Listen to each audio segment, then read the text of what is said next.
그 어촌 얘기했잖아요. 어촌에서 외국인 노동자들이 어촌에 일을 하러 들어오면 그 사람들이 한 40% 정도는 불법으로 이렇게 도망가고, 그러면 다시 인력이 또 들어오면서 계속 노조가 이렇게 삥땅을 친다, 이런 얘기를 제가 해드렸는데, 이게 비단 어촌에서만 발생하는 일이 아닙니다.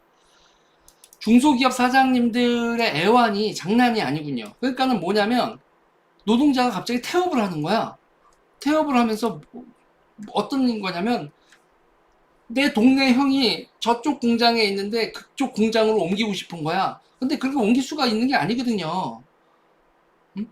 그러니까 사업자 변경이 되는 게 아니란 말이에요. 그러니까 비숙련 노동자 그 비자를 받고 오면 특정 사업체가 정해진 상태로 비자를 받고 오는 거란 말이에요. 딱 특정 사업체, 딱 너는 여기서 일해라고 해서 오는 건데, 그러면 그거를 사업장으로 옮기려면 있잖아요.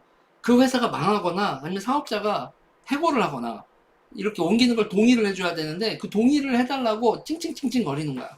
그러면 여러분, 그렇게 해서 옮기면 저기가 월급을 형이 있어요, 이거는 그냥 핑계고, 실제로 뭐예요? 거기가 그 형이 거기서 일하는데 거기가 여기보다 월급 더 줘요, 이거거든요.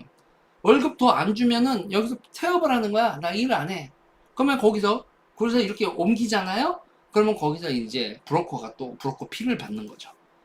그래서 지금 여기서 이 브로커들이 개입돼가지고 이를 노하우를 알려주는 거예요. 어떻게 하면 사장이 그 환장한다. 어떻게 하면 중소기업 사장이 환장을 하니, 이런 방법으로 사장을 태업을 하고 괴롭혀서, 그래 너 나가 이 새끼야 하고 동의서 써준다. 이렇게 되게 만든다는 거죠. 그러면서 이제 기본적인 방식이 딴 사람들 대비 한 60% 정도 일을 하는 거예요.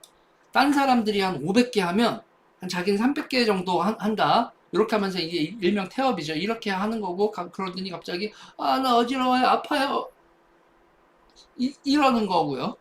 꾀병, 꾀병, 태업, 이런 방법으로, 이런 식으로 된다는 겁니다. 그러면 이런 식으로 이 사람들이 태업을 하고, 그리고 이제 뭐냐면요, 분량을 내는 거예요.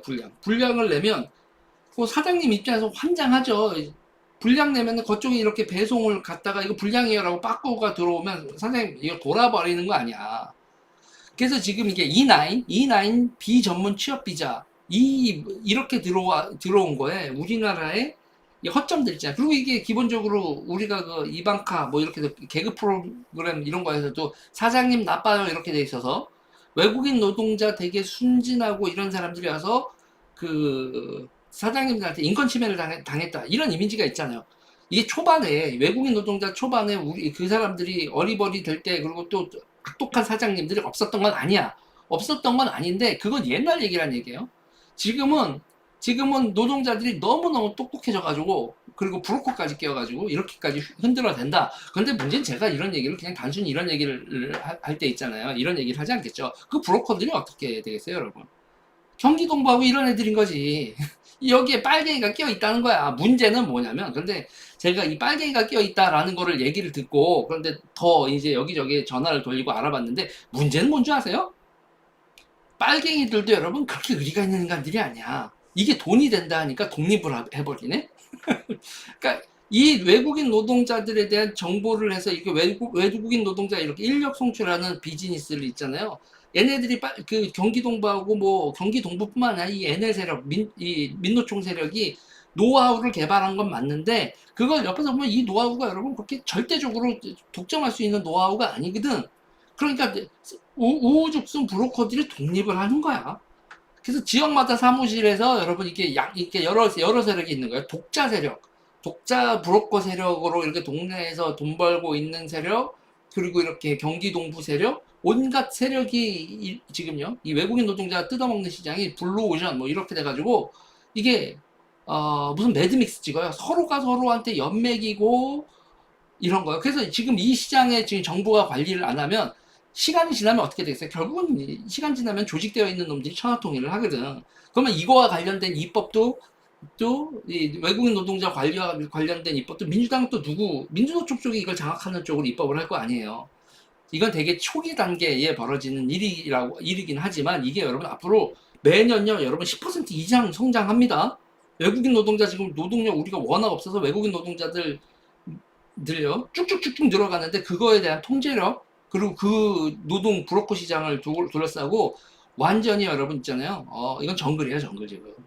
규칙도 없고 뭐도 없고. 그래서 이 외국인 송출업 그 브로커 애들 그리고 걔네들이 이렇게 부동산 중개하듯이 이 회사와 이 회사를 해서 이렇게 중개하고 그럼 사장님 쪽도 사장님들이 인력을 수급하기 위해서 브로커한테 지금 애들 좀 빼와줘라는 지금 청탁을 하는 이런 상황. 그래서 지금 외국인 노동자들이 E9 비자로 들어온 사람들의 인건비가 300만 원이 넘었대네? 지금 E9 비자로, 비전문 취업 비자로 들어오는 사람들 인건비가 300만 원이 넘었대요, 여러분, 지금. 지금 사람이 그 정도로 없는 거야. 그런데 이런 식으로 이게 최저임금 이렇게 쭉 올라가고, 그리고 외국인 노동자들 사이에서, 그럼 외국인 노동자들은 이제 나라를 비교하잖아요. 중국도 지금 외국인 노동자를 받아들인다며? 그래서 일본, 뭐, 필리핀, 한국, 아니야, 필리핀은 아니고, 필리핀 사람들이 만약에 올 때, 한국하고 뭐 이렇게 딴 나라 이렇게 비교할 때 어디로 갈까 할 때 한국이 최고래.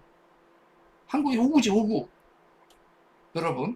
자, 이거 지금 이런 상태에서 앞으로 외국인 노동자, 그러니까 노동력 공급 부족 사태가 여러 나라에서 벌어지면서 나라별로 이렇게 인력 땡겨오는 게 이게 경쟁이 붙는 상황까지 간다고 하는데 이거 어떻게 해야 돼? 자, 이거 지금 있잖아요.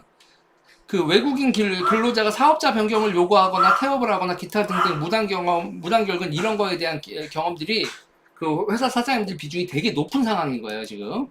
자, 이런 여론이 나오고 있으니까 여러분들 참고하시고, 여기 중소기업 사장님들도 계실 겁니다. 자, 이런